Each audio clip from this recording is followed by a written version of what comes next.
Happy to be joined with my very special guest, actress Stefanie Bloom. Stefanie, how are you tonight? I'm good. Thanks so much for having me. No, thank you so much for taking the time to do this interview.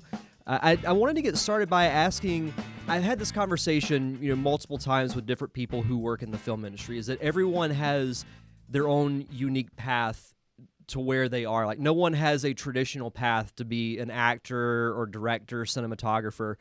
So what was it that introduced you to the world of acting, and what inspired you to want to do it? You know what? I think I'm just one of those that just wanted always to do this. Ever since I was very, very little, 9 years old, I just remember going out for my first commercial. And I don't know, it's just something I always stuck with. I haven't always steadily done this all my life, but I've always come back to it. And it's just, one of those things, one of those passions. Like it's just something I love. Was there a specific thing that you can remember that maybe sparked the initial interest? I love to perform. I remember doing plays in school. I remember just seeing TV and just being like, I want to be on TV one day. And you don't realize what goes on like behind the scenes or how much work it takes to get there. And I just ever since I was a little girl, I just always wanted to be like a performer in some way. I actually envy you in that aspect because I didn't know that I wanted to do anything in film until a year into college. But I mean that's a very rare thing because a lot of people go through different interests and what they want to do before they eventually choose something as a career. So I think to know from a very early age what you wanted to do, and then you went out and you've done it and are still doing it, that's a pretty awesome story. Oh, thanks. Yeah, it's just one of those things where I feel like uh some people you could just tell who do it as their job, and then some people you can just tell it's their passion, whether, it's just I feel like even auditioning is exciting and it's a part of work. It's not just a job to me, how it is for some others. And I can't relate to the mindset of being an actor, but I at least how I would perspect it, with my personality and everything. Just even the thought of auditioning and putting yourself out there is it's inspiring to me when actors do that because it's something that I know that I don't have the ability to do, but just to put yourself out there and almost transform yourself into a different person, or it can be an exaggerated version of your real personality. It's a really fascinating process. Acting is. It is, and it's just I think you need a certain mindset for it, and you have to just I don't know, it sounds bad, but always be prepared for the worst. You're not there's just so much rejection. What they say is true. It's just you know, it's not a very encouraging business to be in, but for some reason we want to do it. I don't know. I don't know exactly what it is, but I feel like it's something you have to want to do and not have to do. So I definitely feel like there's, two types. Well, it's almost like a drug in a way that when you do it once, you don't want to do anything else because it just gives you that feeling that you don't get from anything else. Right. It gives you a high. Like it's just such an excitement when you actually book that job that you wanted. Or, it's just such a, I guess, downer in a way when you don't book that job. And it just either motivates you to keep going or, some people get caught up in the struggle. So it's a hard profession to be in. But I think whenever you do get, the acting gig, or if it's someone who's wanting to be a cinematographer, if they get to be on a set, or even, being on your first set, it makes all the rejections worth it because it makes the successes mean that much more. Absolutely. I feel the same. It's just you appreciate it more, I think. And you're right. There's just so much rejection behind it. And you do book, it's like, I don't know, you almost feel like you won the lottery. I don't know. It's a nice feeling. No, that's actually a very good comparison. You had mentioned doing your first commercial. Is that how you broke into the entertainment industry? Was doing commercials? Yeah, at such a young age, and I didn't grow up with anyone in my family in the business. I kind of just started it myself. Um, I kind of didn't know where to begin, and neither did my mom, because we used to have to travel into Manhattan an hour each way and go to each audition. It's not like now where everything's electronic and you could just email, or you actually had to just show your face every single time. And that's kind of how I just started off. When you don't have any experience, you just go into commercials and print, and you just kind of evolve from there. And that's exactly what I've done. I've just, as I've gotten older, it's been more involved in, TV and movies. And I don't know, I'm at a good place where I love films, and I love doing them, and um, I love the commercial work, but I just love also being on set for more than a day. And like, sometimes when you book those commercials, you're only doing work for one day and you're like, oh, that was nice, but it's over. So film, you get to actually get to know people, you get to become a character, you get to be somebody else. And the same for TV too. So as I've gotten older, it's just been more in depth with, what I was originally interested in. When you mentioning the hours that you spend on set, they're very long hours, but and I have this conversation with almost everyone who works in the film and TV industry, is that when you all band together, whether it's a crew of 6 or 7 people or a huge crew, you almost become like a family in a way, because you're almost forced to bond with each other, but just because of the sheer amount of time that you spend with each other.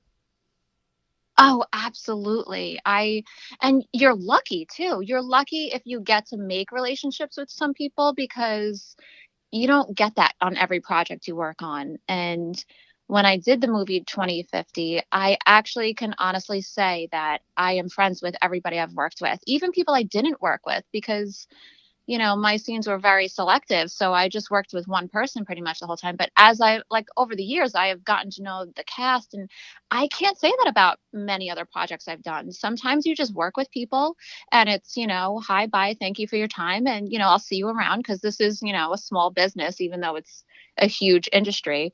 But I can say that this is one of the very, very few projects that I've actually built relationships with the cast and the crew.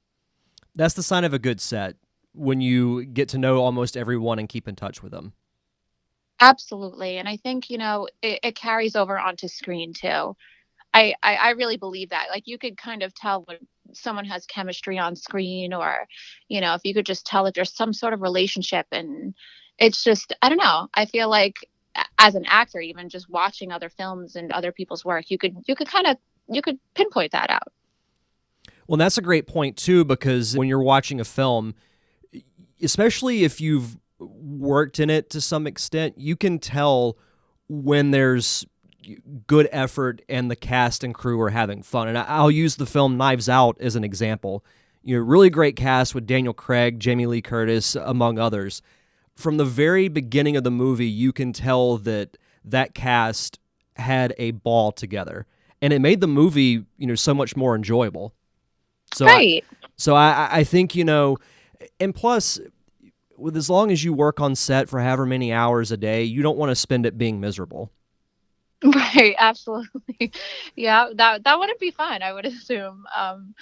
But I'm like really lucky in that aspect, where this film that just released, I'm like, still to this day, and it's been a couple of years, where films don't just start at one point and then finish quickly and you go to promotion. It takes years, months. And I mean, where I've built such a close relationship with these people. I hope to work with them again. That's, I think, the great thing too, is that you always try to find ways to work with someone you like again.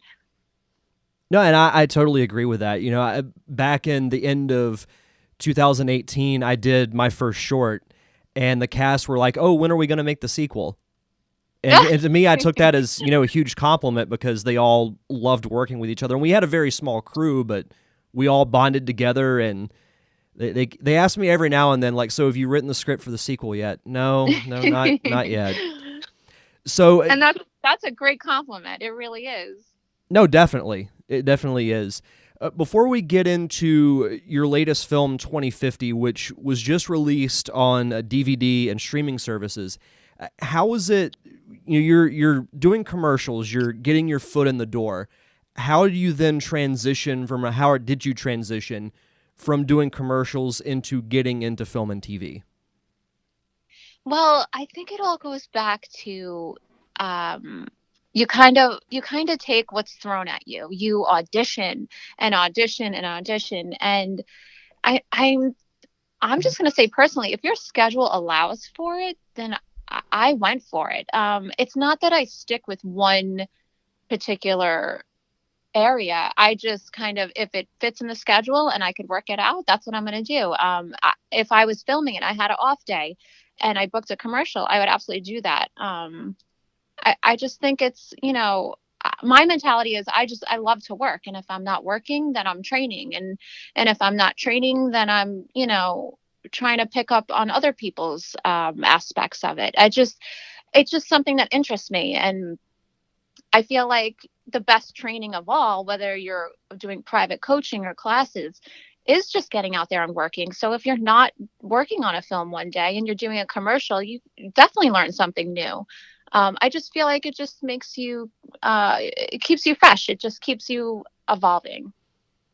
Well, it's like a saying I heard when I started my production classes in college. The one of the top rules to being a filmmaker, an actor, whatever the profession may be, if you want to be an actor, you act. If you want to direct, you direct. So the fact that you are constantly thinking about it, whether it's actually doing it or if you're not doing it, you're thinking of ways to do it and how you can get better at it. That shows a great work ethic and a really great mentality. So that's great. Yeah, I mean, it's just doing something I love, and I want to, like you said, keep getting better at it. And I want to, stay fresh, and I want to be able to, when I get those long scripts, be able to memorize them quick. I feel like you have to just keep working at it. Even if you're working your 9 to 5, you on your off days, your off days, but you don't become better by not working. So I feel like just because I don't have a set time or I'm not, scheduled to be on set for something, I always feel like, okay, who can I train with, or what can I do to, if memorizing is my thing I need to work on, or if a certain like category, like, I struggled with comedy for a little bit for a while. So I did some training in that. Like, I always just feel like you have to sharpen other areas that, you know, you don't necessarily have a boss telling you what to do. So you kind of have to be your own. No, exactly. And sometimes it can be tough to be your own motivator because people at their core can be very complacent, but you seem to be fighting that. And I just have this funny visual of someone, who wants to be an actor just on their lunch break, just going into a cubicle or some side office and just reading a script for an hour. Yeah, that's what I feel like a lot of my actor friends are. Like, they just, whether they're waiting tables or they have, their real job. It's if it's something they're passionate about, they're definitely working on the side. Or I've met actors where they're like, "Yeah, I had to call into work to do this today." And I'm like, "Wow." I'm like, that's just, I don't know, that's so inspiring to me, where it's like you just find ways to do things you love, and I don't know, it kind of all works out, I believe. And I would agree with that. But let's talk about your latest film, 2050. How did you initially hear about it and how did you get involved? I just remember seeing the casting for it. Um, I don't know. I think it had a few character breakdowns, and I was reading through it, and I just remember seeing Sophia, and I was like, "Wow, this is interesting. I definitely want to be a part of this." I'm like, "I wonder if I'll get a call." And when I did get a call to come in, and I believe it was the scene where I first meet. Michael, who is played by David Vaughn. And I don't want to like give anything away, but it's a sexy scene. Yeah. It's a very forward, it's more like of a dominating scene. And I just remember reading, it was only like 2 pages of it at the time, but I was like, wow. I'm like, I could do this. I'm like, I want to see if I could get this. I want to be Sophia. Sometimes when you go to auditions, you're reading for other characters, and it's kind of just, oh yeah, you got the look for this, but let's try you with this. I was called in for Sophia. I wanted to be Sophia. I knew of other characters, but I was just like, no, I want to be Sophia. And when I was told I got the job, I was like, oh my gosh. I automatically was like, okay, what do I have to do? Do I have to talk like a robot? Do I have to do this for a robot? And it was completely not what you would think it would be. It was very human like robots in the movie without giving too much away. But it was just something it was one of those lucky moments where I was talking about almost winning the lottery before. It was, when you get the role that you want, it's like such a thrill, it's such excitement. And I was ready to film. I was like, okay, I got this. That's great. No, and funny thing is, I was actually looking on Amazon Prime uh, earlier today before I went into work, and it was, right there on things to watch was 2050, which I believe that's you on the poster, isn't it? It is, yes. What was your reaction when you found out you were going to get to be on the poster? Because that's a big deal. Because posters are very important when it comes to marketing. I still get giddy to this day. I do. I do. When I see posts come up, when I see, I don't know, anything online, I still get that like happy giddy feeling. And I remember Princeton, who was the director of the movie, he was just so cool about it. He was just like, so nonchalant. He's like, listen, we're going to do some pictures. He's like, we're going to get a red wig and a red dress. He like had it all planned out. And he's like, we're going to have a photo shoot. It was just so like nonchalant. I was like, okay, okay. And then when we were shooting, he's like, this is going to be the poster for the movie. And I was just like, I don't know. I just got emotional. It was, I don't know. And then when I actually saw the picture for the first time, I probably cried. I'm not even going to lie. I probably did. Cause I was just like, this is so cool. No, definitely. Cause it was a good feeling. Well, yeah, because like I said, posters, you think of the number one piece of marketing is movie posters. You go to a theater, you see a bunch of posters that talk about upcoming movies. So to be featured on it, that's a huge deal. That's really, really cool. And I'm still so grateful to this day. I just, like I said, I see it pop up on anything, and I'm just like, wow, that's me. I might have a red wig on, but I'm like, that is me. And the cool thing is, it seems like the film's been getting a lot of great reception because I follow you on Instagram and I saw your stories of people sending you kind remarks and everything. So, how has your reaction been to the reception of the film? Even though as of this recording, it's very, very young in its release.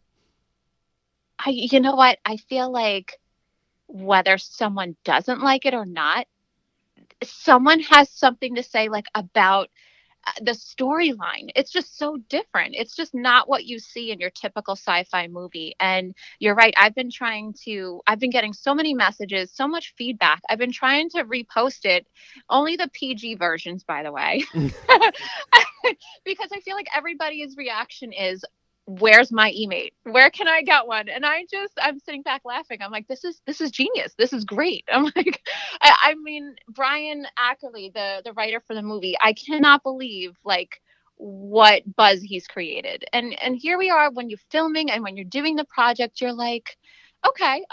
You just don't know where it's going to go. And I feel like a lot of people don't want to admit it, but they want their own sex bot, So I feel like that's the huge buzz around the movie. It's not your typical sci-fi movie.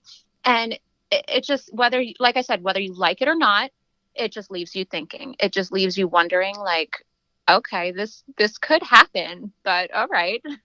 No, exactly. I remember reading the plot of the movie, and my first thought was, I could see this actually happening at some point. Yeah. I could see, 30 years from now, technology will be advanced enough to where, we'll be at that point. So it's, to me, the best sci-fi films are ones that make you think this could actually happen in reality. So that creates a lot of great buzz. Yeah, and like I said, even if even if it's not your thing and you're just like, okay, yep, 2050, we'll see if this happens. I really think that it's not one of those movies where you either walk out of or you turn it off and you're like, okay, you're just left thinking about it. You're like, it brings up conversation that you didn't think you would have. And and when you do have that conversation, I bet you someone is going to turn around and say, I want an e-mate, you know? So I think it's just genius. I think it's so great and it's so creative. And it's just places I'm obsessed with people, with creative people, with minds that just bring you places that you never thought you would go. And this is one of them. And then you think, man, I wish I had thought of that. I know. Yeah. I'm like, this is genius. No, exactly. So as we start to wrap up here, what's next for you? Do you have any other upcoming projects in the works that you can talk about? Anything like that? I actually just wrapped the first season of a pilot that I was working on. And I believe there's a lot of like daytime Emmy buzz around it. And I'm like, ooh, this is exciting. It's called Little Cupid, directed by Candace Kane. And it's just, it's the complete opposite of what the character I played in 2050 was. It's more of like a family show, and it's dealing with ghosts and memories of someone in the army, and it's a beautiful story that you could just, it's kind of like your Hallmark kind of movie channel Right. show. So that I just wrapped on, and I'm just, in the meantime, just doing commercials and other pilots.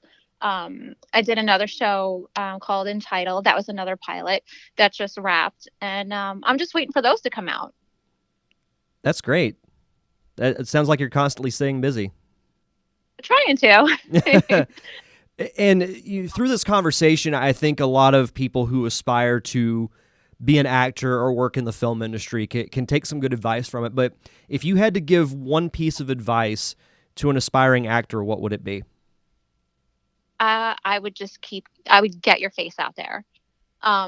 If one door closes, go for the other. I know it sounds cheesy. I know it's been said before, but it's true. That's why people say it. I can't tell you how many agencies, how many jobs, how many casting directors have just, automatically tossed my headshot to the side. You just got to keep going, and don't rely on your agent sometimes. Get out there and get the work for yourself. And I kind of, you got to hustle.